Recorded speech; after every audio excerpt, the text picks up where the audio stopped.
Greetings everyone, and thank you for tuning in to another Great American Survival. Today we're going to be showing you how to properly season your griddle.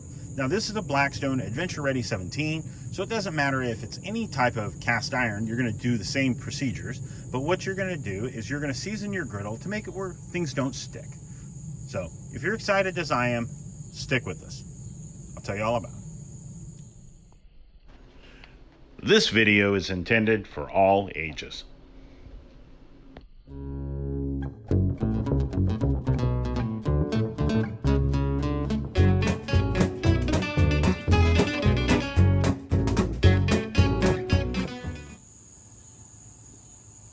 All right, so the first step is to scrape off all your old debris, all your cooked on food.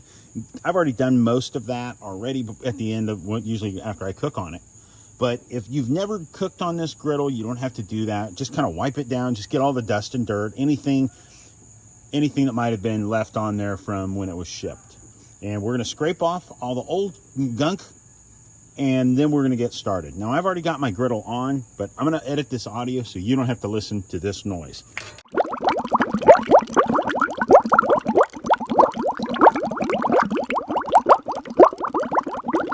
And just like that, you just wanna get all the big stuff off.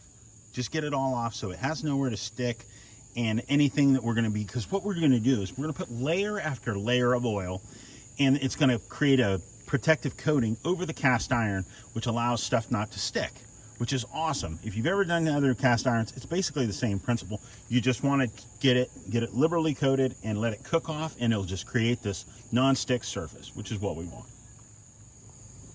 As you see, now it's starting to cook all the side stuff off, all the extras, all the stuff I wiped it down with. Never use anything like any soaps or cleaners or anything like that on your cast iron. The chemicals will just soak into the pores of the cast iron. It'll ruin everything. You don't want to do that. Don't use soap. All you're going to do, scrape off the big stuff. The worst thing I've ever scrubbed mine with is a piece of aluminum foil and just kind of scrub it just to get all the gunk and junk off. But after this, once it's like this, see how you can see all the hot spot? That's one negative I think about this griddle, but it's also a positive. For me, I like the fact that the griddle has a hot spot, so when I'm cooking certain things, I can push it to the sides, and I know it's not going to be in the middle and not going to be in the hot spot. Also, I keep a small level when we go camping. Here I'm on my driveway, so I'm not really worried about this. But when we're camping, I keep my little level. I keep it in the box with all my other tools, all my spatulas and tongs and all that. And it allows you to make sure that this is level, because you don't want it where it's leaning back, where all the oil just runs right off and all the juices, but you don't want it to where it runs forward and you can't get it out. So I want it to where it's leaning forward, so when I'm cleaning it, everything I want to go away, I'm gonna push to the back, and then it'll drain off. But I don't want it where it leans forward, where it starts to fill up against this lip. We don't want that. So right now, I'm gonna come through. I've just got some vegetable oil. We're just gonna coat this down, and as you see, it's quite hot. And unlike most cast iron, I'm just going to use a paper towel and my tongs. Now, most cast iron, you wouldn't want to do that because it's going to soak into the pores and the little pieces of paper. But this is more, not really the same as normal cast iron. This is more like a sheet. So it's not quite as porous as our normal cast iron we all grew up with. So, and also when you're putting this on, put it on nice and smooth. You don't want to leave it anywhere, big chunks of it laying everywhere. You don't want any of that. Exactly how you see it is how, if you want it nice and nice sheen. See how it looks right there, almost mirror-like? That's going to make it where when it cooks off, it's not going to have like streaks and stuff. You're not going to have high spots of oil built up. You want it to be like this, because we're going to do this about 5 times, 3 times at the minimum. Like I've already done this before, and when I did it 5 times. So this time I'm only going to do it 3. And that was 1. Now I'm going to let it cook for about another 10 minutes, and then we're going to repeat it. All right, so next we're going to do coat number 2.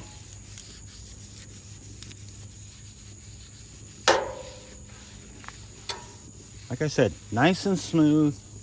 Make sure when you're doing this, you don't use bacon grease or anything like that. You know, don't cook grease on it for your first time and let it cook in. and use that kind of oils. Those oils work great for the older style cast irons, but for ones like this, you really don't want to use it, because like if you've done any original cast irons, they'll get this layer of caramelizing on there that'll actually chip off. And if you don't use it very often, it'll get funky. It'll get really almost rancid and have just a really bad stink.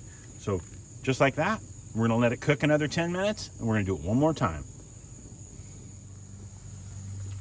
Now see, I'll tell you up front, now this is the first time, I don't know if it's from using these paper towels, if they were just cheaper, but I found little fuzzies, like one right there, that are in the coat. So make sure, never mind, don't use paper towels, use something else.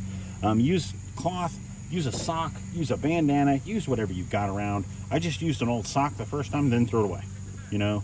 So as you see, it's smoking it all off, it's cooking all this oil out, and before long, we're getting ourselves a nice, amazing finish on this griddle. Now this is the last time we're gonna wipe it, and then after that, we're not gonna have to. So this last time, I'm not gonna use the paper towel I used before, because I noticed the difference, and I didn't like it. I noticed the debris, and if you're using really coarse cast iron, it'll really get down in there, and you don't want that. We want it nice and smooth. We want a nice coat, just like that, as you see, nice and wet. Not too slick, not too overloaded, just a nice coat that's gonna allow it to harden, give us a nice caramelized finish. That's exactly what we're looking for. Now we're gonna let this cook off, and then I'm gonna cool it down, and I'm gonna talk to you some more. All right, guys, now I'm gonna turn the heat off, let it cool off. Guys, this thing is awesome. I cannot wait. This has been a lot of fun. I love this griddle. My wife got it for me for our anniversary. And because one, she loves it when I cook. Well, thanks everybody. I hope this comes in handy. I hope you found this video helpful. If you did, give it the old thumbs up. We'd love to have that. We'd love you to help us by sharing us with your friends and family, anybody you know that has one of these. Follow these simple instructions and it'll improve your cooking experience with your Blackstone or any other cast iron griddle. Now, the cool part about this, you can use vegetable oil. You can use the cast iron griddle seasoning that Blackstone sells. But also what you want to be using is something like this or something like this to clean your griddle. And don't use any type of soap. Don't use anything like that. Don't use any harmful chemicals or anything like that. They're just going to soak into the pores that make cast iron so incredible. So I hope you guys liked this video. Thank you so much for stopping by. If you'd like to see anything particular, we have some great recipes we're going to start sharing as football season approaches. And guys, thank you so much for stopping by. Hope you guys have a great week. Make sure you take time this week to get out there. Enjoy yourself, enjoy nature, be prepared, and stay safe. God bless, guys. We'll see you soon.